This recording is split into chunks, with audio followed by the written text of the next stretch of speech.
Bismillahirrahmanirrahim.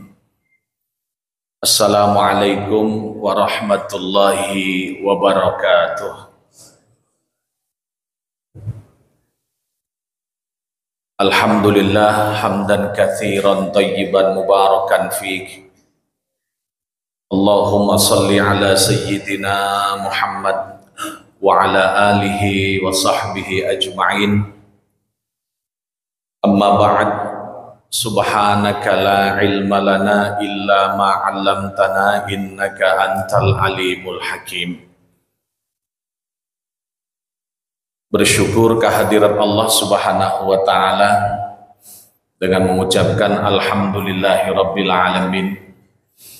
Izin Allah, nikmat Allah, ridha Allah, kita dapat bertemu kembali di masjid yang kita cintai ini di hari ke-6 Ramadan 1446 Hijriah.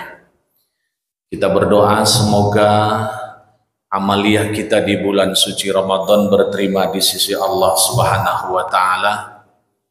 Doa-doa kita diijabah Allah, amin ya rabbal alamin.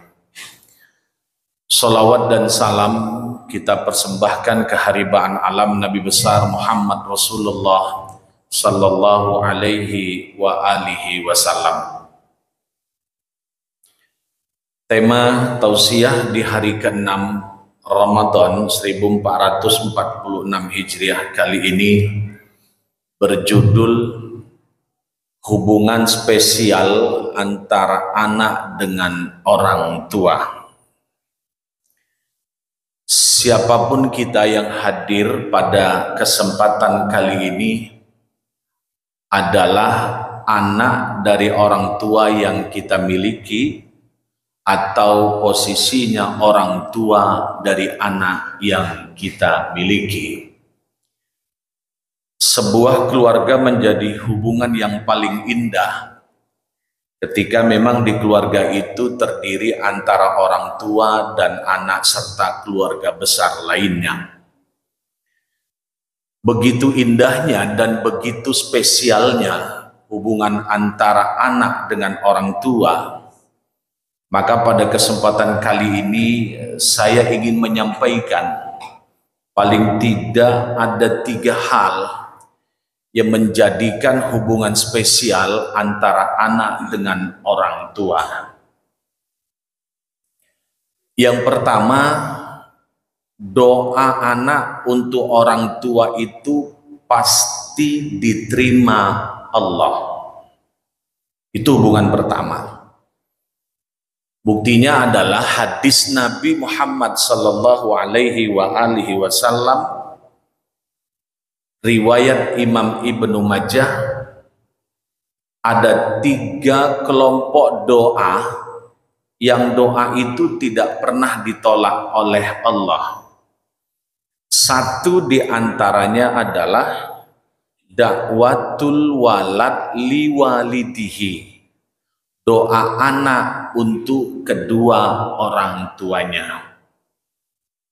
Begitu dekatnya, begitu spesialnya antara anak dengan orang tua, sehingga doa anak untuk orang tua itu pasti diterima oleh Allah sesuai dengan petunjuk hadis Nabi Muhammad sallallahu alaihi wasallam. Bahkan dijelaskan di dalam Al-Quran surah Al-Isra bagaimana cara ataupun ungkapan narasi apa yang cocok dan pas ketika anak mendoakan orang tuanya. Itu tertera di dalam Al-Quran surah Al-Isra, wakhfid lahuma janahadzulli wa qur rabbirhamhuma kama rabbayani saghira.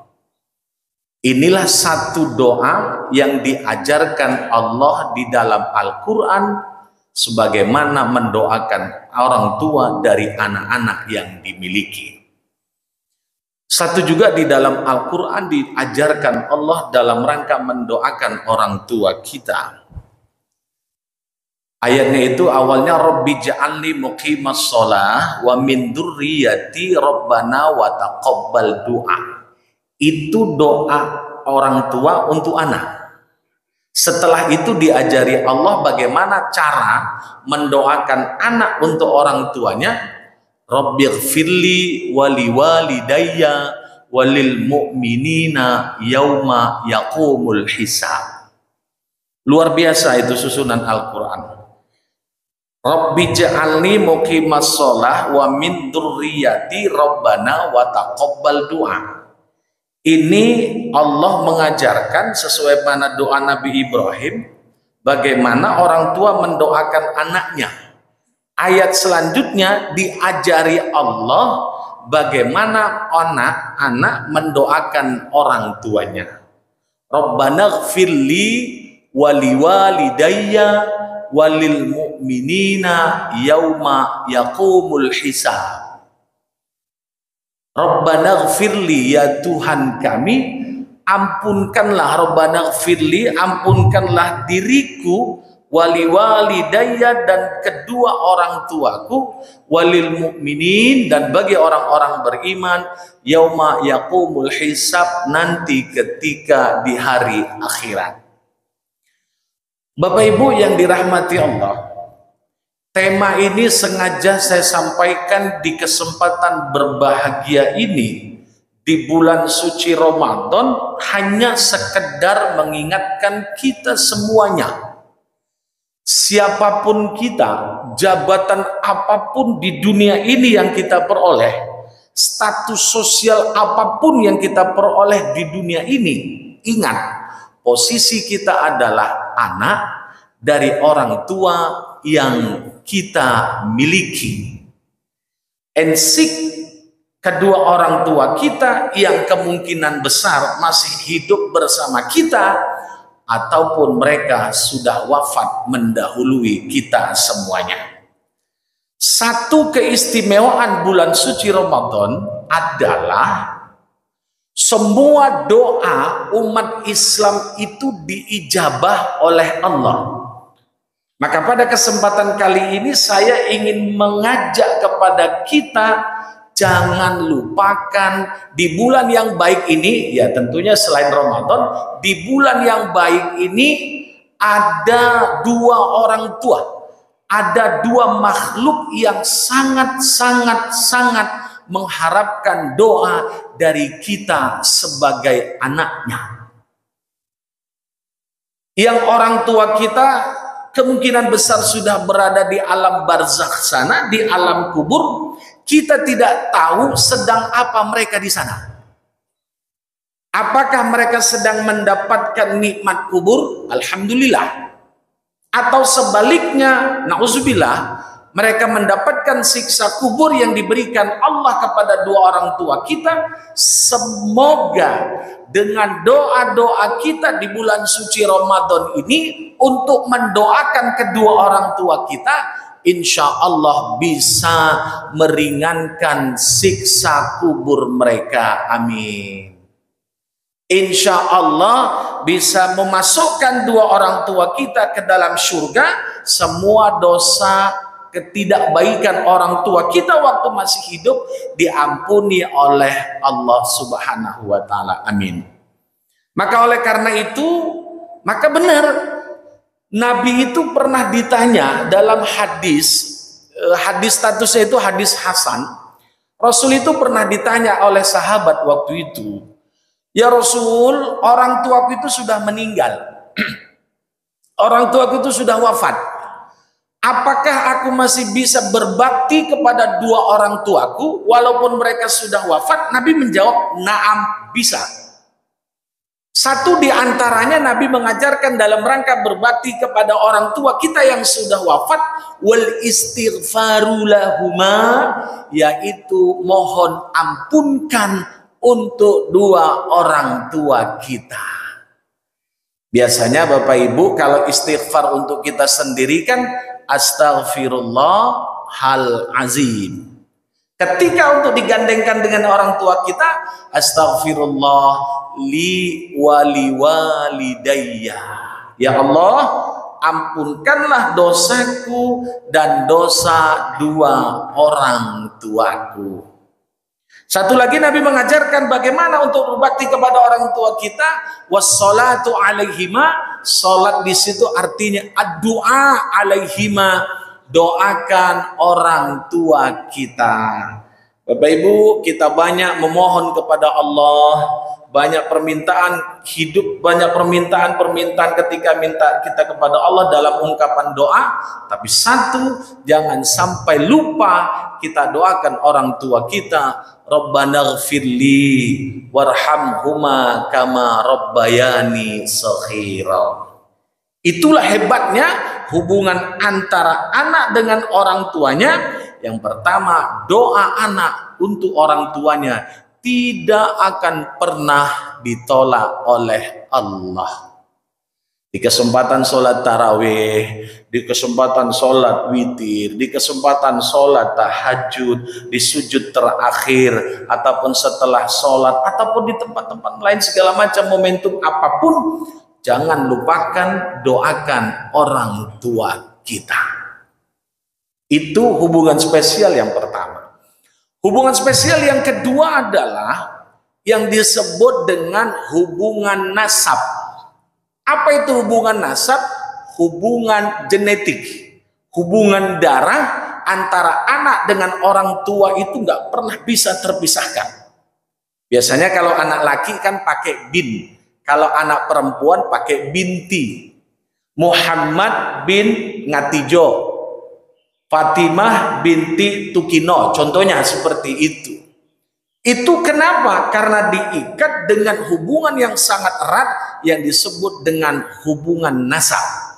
Begitu apresiatnya Islam antara anak dengan orang tua tadi melalui hubungan nasab, maka ada istilahnya kalau dalam fikih keluarga Islam, hukum keluarga Islam atau al-akhwalus syakhsiyah, penyebab mendapatkan waris asbabul irthi, penyebab mendapatkan waris satu di antaranya adalah antara anak dengan orang tuanya.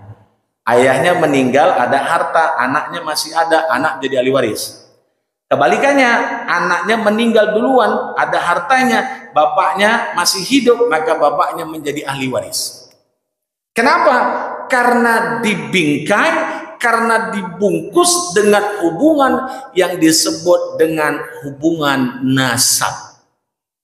Sebaliknya bahwa begitu, kalau kita punya anak perempuan, maka orang tuanya lah yang berhak pertama kali menjadi wali pernikahan. Menjadi hak wali pernikahan itu disebabkan karena ada hubungan nasab bagi kita. Jadi antara kita dengan orang tua kita, antara anak dengan orang tua itu sangat luar biasa hubungannya, sangat erat sehingga ada disebut dengan hubungan nasab. Maka oleh karena itu Bapak Ibu, marahnya kita kepada anak jangan sampai menghardi ataupun jangan sampai mendoakan anak kita yang tidak elok. Itu tidak baik. Maka oleh karena itu hubungan yang kedua ini menjadi hubungan nasab atau hubungan genetik, sehingga apresiat Islam terhadap antara orang tua dengan anak itu sangat luar biasa. Yang ketiga, yang terakhir, hubungan antara anak dengan orang tua menjadi hubungan spesial apa? Perintah Allah dalam Al-Quran, perintah Allah setelah menyembah Allah, jangan mensyirikkan Allah. Setelah itu perintah untuk berbakti kepada orang tua. Wa'budullaha wa la tusyrik billah wa bil walidaini ihsana. Kita diperintahkan menyembah Allah, setelah itu wabil walidain ihsana, berbaktilah, berbuat baiklah kepada orang tua kita. Di Al-Quran itu Allah mengatakan dengan memakai ba.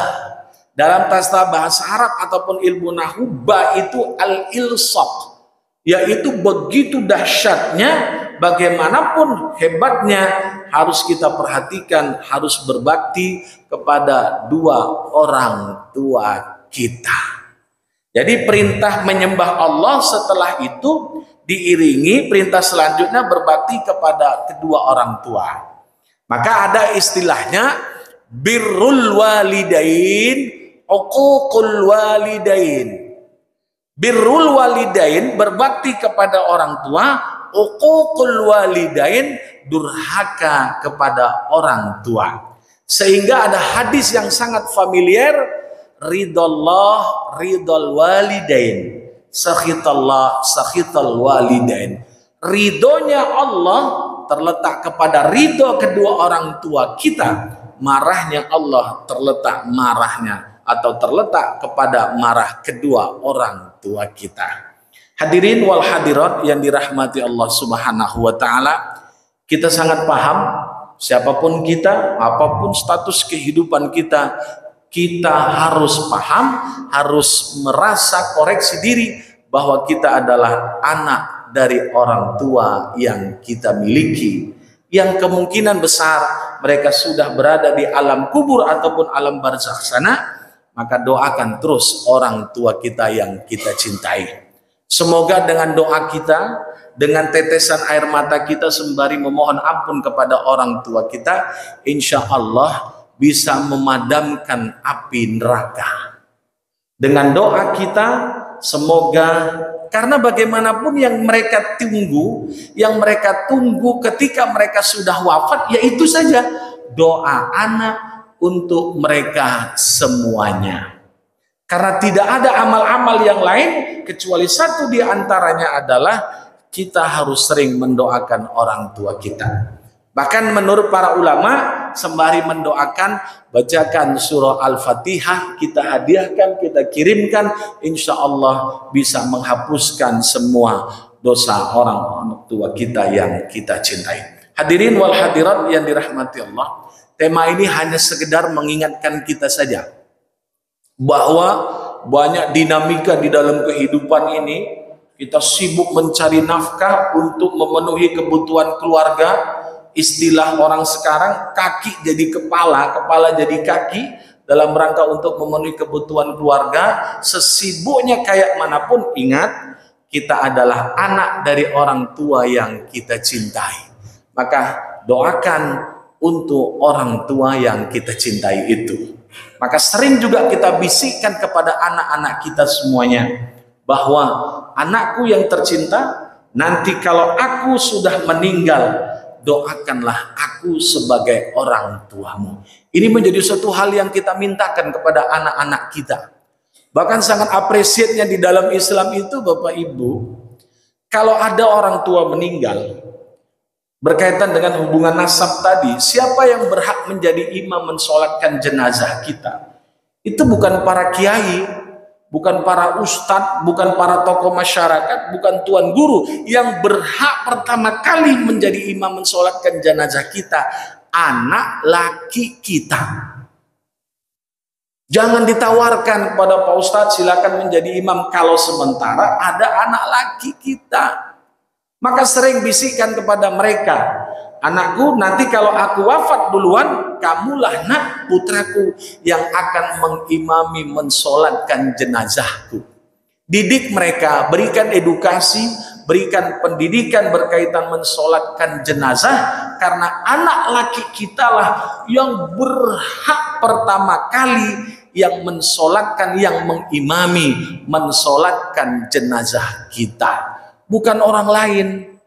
Kadang enggak, prakteknya di masyarakat, kalau sudah ada orang tua meninggal langsung disodorkan sama ustadz. Yang anehnya, ustadznya tadi langsung mau saja, kiainya langsung mau saja tanpa memperhatikan kondisi. Seharusnya ditanya dulu, ini jenazah ada anak lakinya enggak? Ada ustadz, nah silakan anak lakinya menjadi imam sholat jenazah. Kalau memang dia nggak bisa atau tidak, itu lain cerita. Tapi yang berhak pertama kali adalah anak laki yang kita miliki. Hadirin yang dirahmati Allah Subhanahu wa taala, sekedar hanya mengingatkan kepada kita, semoga hubungan spesial antara anak dengan orang tua ini bisa kita jaga dengan secara baik dan benar. Sampai di sini Bapak Ibu, kalau ada yang mau bertanya silahkan. Silahkan Pak Haji.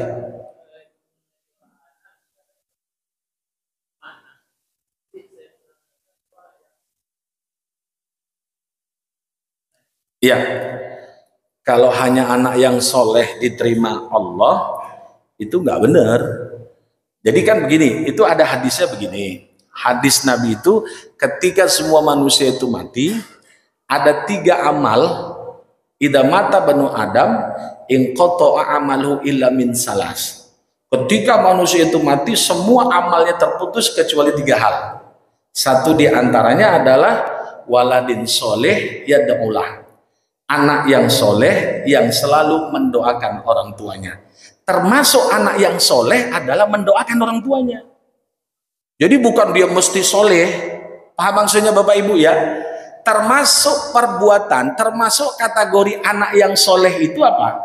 Anak yang mendoakan orang tuanya. Jadi ngeblangsak pun kita hidup, ya istilahnya seperti itu. Nyungsep bagaimana, kalau kata orang Medan, bagaimana badungnya kita.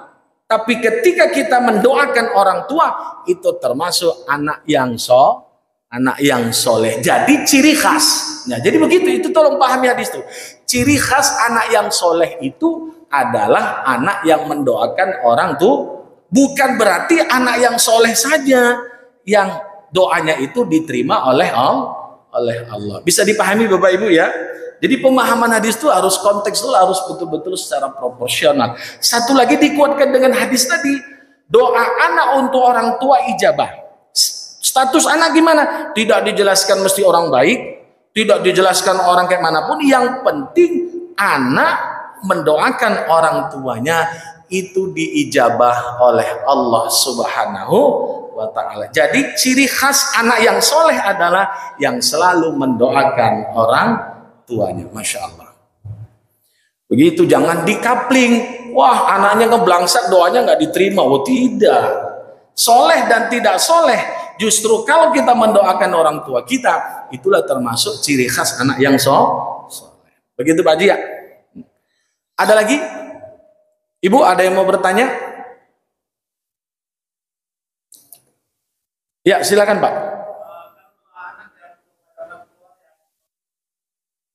Nah, kalau doa anak untuk orang tua yang non-muslim itu ada gap. Kenapa? Karena sudah di luar jalur yang ada. Yang terpenting bukan berarti kita tidak boleh mendoakan. Contoh, nauzubillah, orang tua kita non-muslim, kita muslim.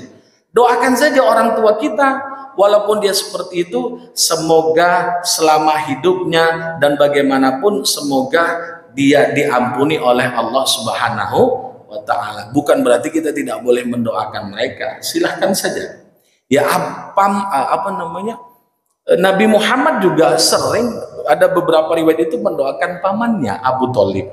Tapi tetap bagaimanapun seseorang itu kan pada akhirnya siapapun yang akan dimasukkan surga sesuai dengan tupoksinya, sesuai dengan hak prerogatif Allah Subhanahu wa ta'ala. Jadi begitu Pak ya. Tapi sangat luar biasa hubungan antara anak dengan orang tua. Seandainya orang tua kita non muslim, anak muslim, di Al-Quran itu dijelaskan wasahibuhuma fid dunya ma'rufa, hubungilah ataupun bergaulah selama kehidupannya, selama hidup kita dengan orang tua kita dengan cara yang baik. Jadi seperti itu Bapak Ibu yang dirahmati Allah. Saya pikir cukup. Ya, yang terpenting kesimpulan adalah sesuai dengan tema sentral kita pada pagi hari ini. Pertama, hubungan spesial antara anak dengan orang tua, doa anak pasti diijabah. Doakan orang tua kita. Yang kedua adalah hubungan nasab, hubungan genetik, maka pesankan kepada anak laki kita, merekalah yang berhak untuk mengimami, mensolatkan jenazah kita. Yang ketiga, bahwa haruslah terus berbakti kepada dua orang tua kita, walaupun orang tua kita sudah wafat ataupun sudah mendahului kita. Ini saja yang dapat saya sampaikan, semoga bisa bermanfaat, menjadi satu kebaikan bagi kita semuanya. Amin ya rabbal alamin. Kita tutup dengan membaca surah Al-Fatihah. Kita niatkan dengan izin Allah, kita bacakan surah Al-Fatihah. Semoga dua orang tua kita diampuni oleh Allah Subhanahu wa ta'ala. dimasukkan dengan cara yang baik di dalam surga, semoga diberikan nikmat kuburnya. Ala hadhihi niyya al-Fatihah. A'udzubillahi minasyaitonirrajim. Bismillahirrahmanirrahim. Alhamdulillahi rabbil alamin. Arrahmanir rahim. Maliki yaumiddin. Iyyaka na'budu wa iyyaka nasta'in. Ihdinas siratal mustaqim. Siratal ladzina an'amta 'alaihim ghairil maghdubi 'alaihim waladdallin. Amin. Subhanakallah wa bihamdik asyhadu an la ilaha illa anta astaghfiruka wa atubu ilaik. Nasr minallah wa fathun qarib wa basyiril mu'minin billahi fi sabilil haq. Assalamualaikum warahmatullahi wabarakatuh.